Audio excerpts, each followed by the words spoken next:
Most people think twice before walking into the wilderness with no food, no survival skills, and no real plan. But these guys aren't most people.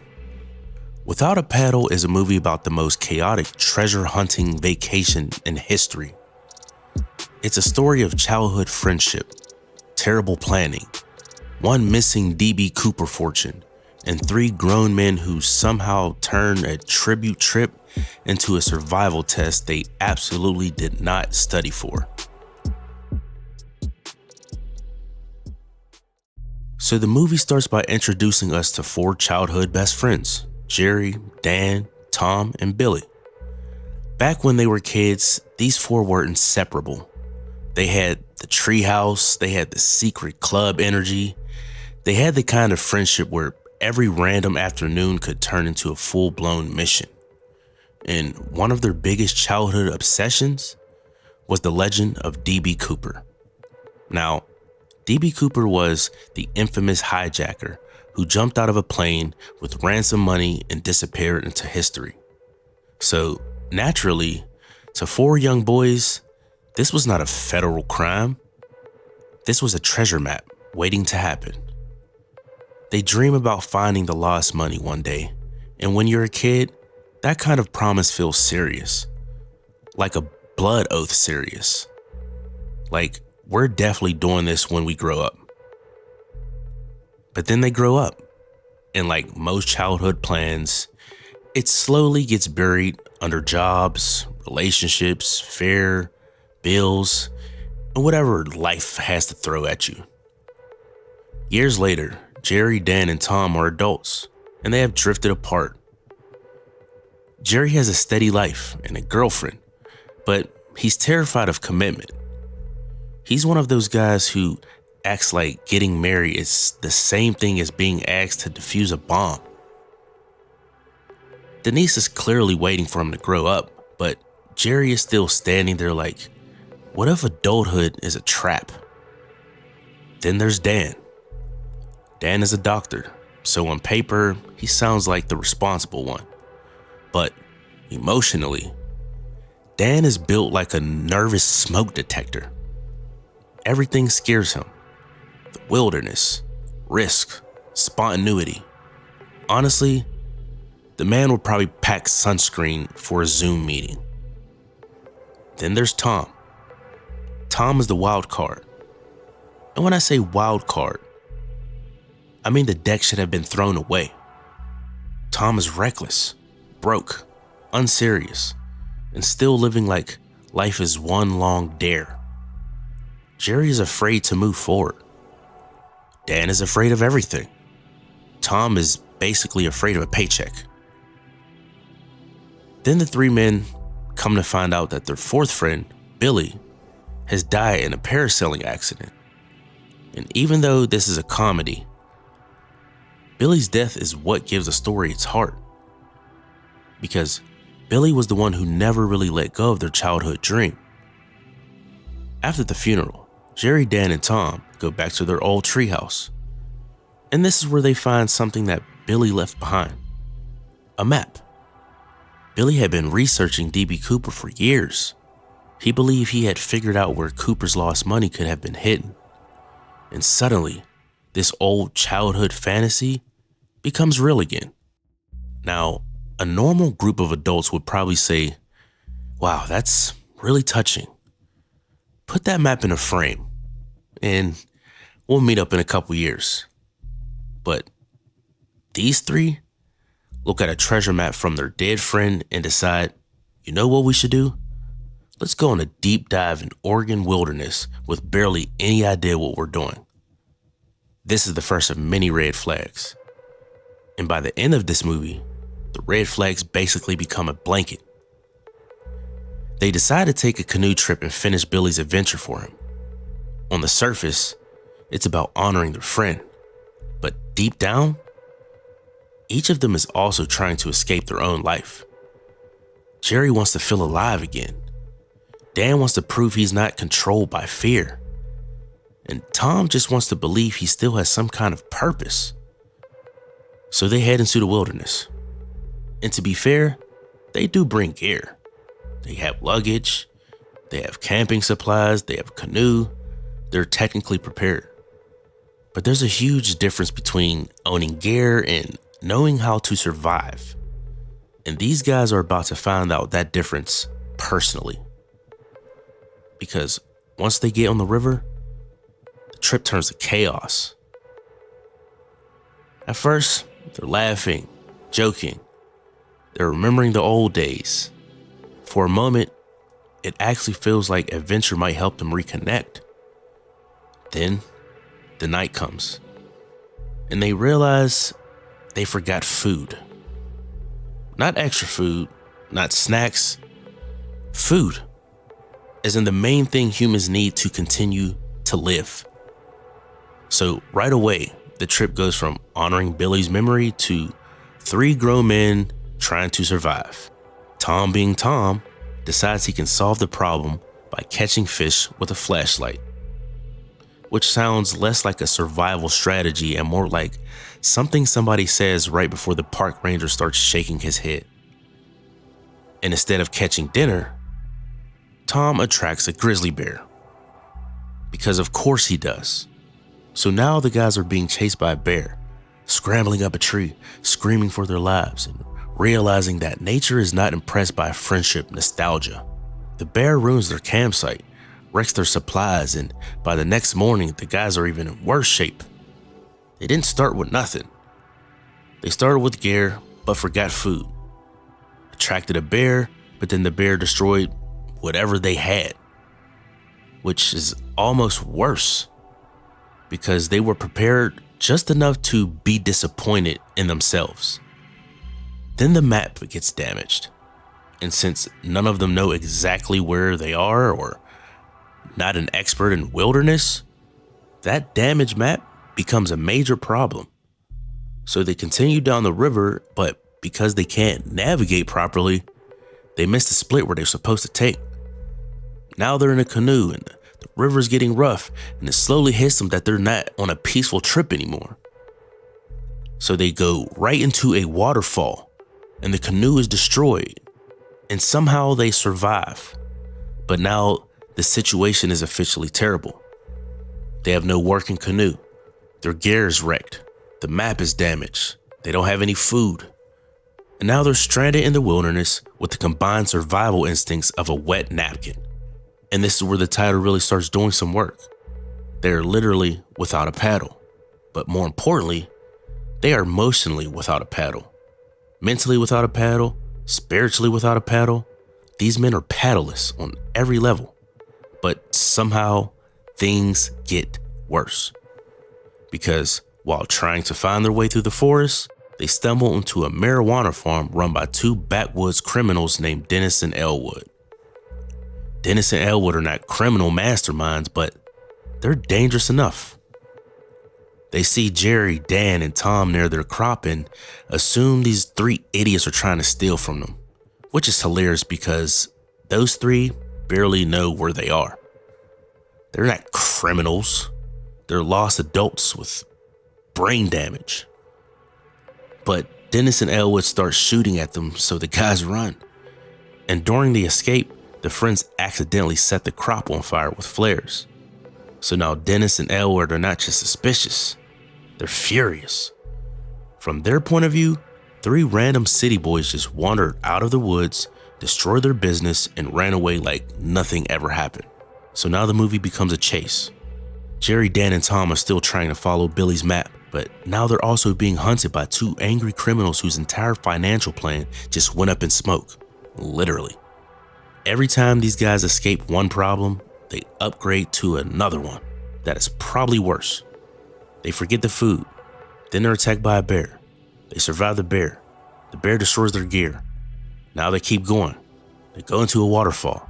They survive the waterfall. Now they run into a criminal farm. They escape the criminals, and now the criminals are chasing them. This is not an adventure anymore. This is a bad decision subscription service. Eventually, deep in the woods, the guys come across 2 women named Flower and Butterfly. Flower and Butterfly are environmentalist hippies living in a treehouse. And compared to everything the guys have been dealing with, they seem like a miracle. They give them shelter, They help them recover. And Dan, who has spent most of the movie looking like he's one loud noise away from leaving his body, actually connects with Flower. For Dan, this is huge because Flower is calm, confident, and completely comfortable in the wilderness. Dan is none of those things. Dan looks like he apologizes to bugs before stepping on them. But Flower sees something in him. And for the first time, Dan starts acting a little less terrified of the world. Of course, peace cannot last because Dennis and Elwood show up again. The criminals track the guys to the treehouse, and once again, things turn into chaos. But Flower and Butterfly are not helpless. They fight back by dropping bags of waste on Dennis and Elwood. And honestly, at that point, the criminals should just quit. You can recover from losing a crop. You can recover from chasing people through the woods. But once these treehouse hippies start dropping bags of waste on your head, universe is telling you, go home, bro. Jerry, Dan, and Tom escape again. But they're still lost, still exhausted, and still trying to reach the place marked on Billy's map. Eventually, they find a cave to sleep in. And it's cold and rainy. And these three have absolutely no clothes, just boxers. So they have to huddle up and keep warm. Later that night, a strange man stumbles upon them. At first, he seems like just another bizarre man who's just may want to kill them. But actually, he gives them clothes. He gives them shelter. And considering what they've been through, even weird shelter, it's still shelter. But then the movie reveals that the man is Dale Knox. Dale is not just some random mountain man. He knew D.B. Cooper. In fact, Dale says he was Cooper's former partner. Now suddenly, the legend gets real. The guys are no longer just chasing a childhood rumor. They are talking to a man who may actually know what happened. Dale becomes a strange mentor figure. He is rough. He is mysterious. And he definitely feels like somebody who has lived in the woods long enough to stop caring about normal conversations. But he also understands the deeper meaning of the trip, because the treasure is not really about money anymore. It's about Billy. It's about their friendship. It's about these three men finally doing something that mattered to the kid versions of themselves. But because the movie refused to let anyone relax, guess who shows up? Dennis and Elwood. But this time, Dale steps in, and he holds them off with 2 revolvers, buying Jerry, Dan, and Tom enough time to escape again. Now the friends push forward, and eventually they reach a cave connected to Cooper's crash site. Inside, they find what appears to be D.B. Cooper's skeleton. They also find the suitcase that once held the ransom money. This is the moment they have been chasing the entire movie. The lost treasure, the childhood dream, the thing Billy believed in. But when they check the case, there's no money in it. At first, it feels like the whole trip was pointless. They got chased by a bear, thrown over a waterfall, hunted by criminals, humiliated by nature, and nearly killed several times for an empty suitcase. This is not treasure. This is an emotional damage with luggage. But then they realize what actually happened. Cooper burned the money trying to stay alive. And that detail actually gives the movie a sad little twist, because all that money, the thing that everyone imagined as freedom, became the fuel for survival. In the middle of the wilderness, money did not make Cooper powerful. It just kept him warm for a little longer. So the myth becomes smaller and more human. The legendary hijacker didn't ride off into the sunset rich. He died alone in a cave, using the fortune to fight the cold. But the danger still is not over, because while Dan crawls through the tunnel looking for a way out, Dennis and Elwood show up again. They capture Tom and Jerry. Tom and Jerry. Then the sheriff actually shows up. Earlier, he seemed like someone who could actually help them. He was the law. He was supposed to be the adult in the room. And now it turns out he is connected with Dennis and Elwood. The sheriff was corrupt. So now the three friends are trapped between criminals and the crooked lawman. And this is when the guys finally stop reacting and actually fight back. They are still ridiculous. They are still out of their depth. But after everything they've survived, they're not the same helpless guys from the beginning of the movie. Jerry actually manages to use a grenade taken from Dennis, and the explosion knocks down a tree, trapping Briggs, Dennis, and Elwood. Then eventually the authorities arrive. The criminals are arrested. The corrupt sheriff is exposed. And somehow through all that chaos, bad planning, and accidental heroism, Jerry, Dan, and Tom survive the trip. Not only did they survive, but they end up becoming local heroes. Which is funny because they did not set out to stop crime. They did not set out to expose corruption. They did not set out to do anything responsible. They were looking for buried money and spent half of the movie screaming and trying to survive. But somehow, they still helped take down these bad guys. Afterward, Dale actually shows up with one more surprise.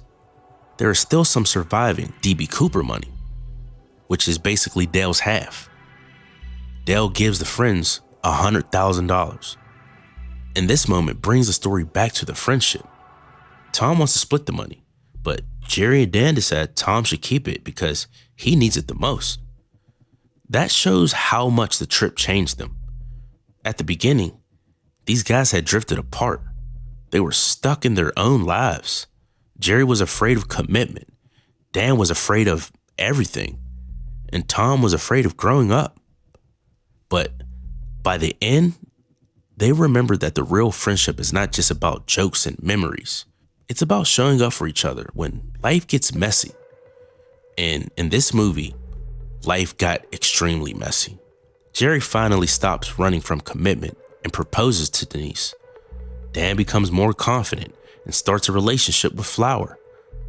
And Tom, the most unserious man in the group, becomes a summer camp counselor, telling kids an exaggerated version of the adventure that they had, which honestly is perfect because Tom turning trauma into a campfire story is the most Tom thing possible.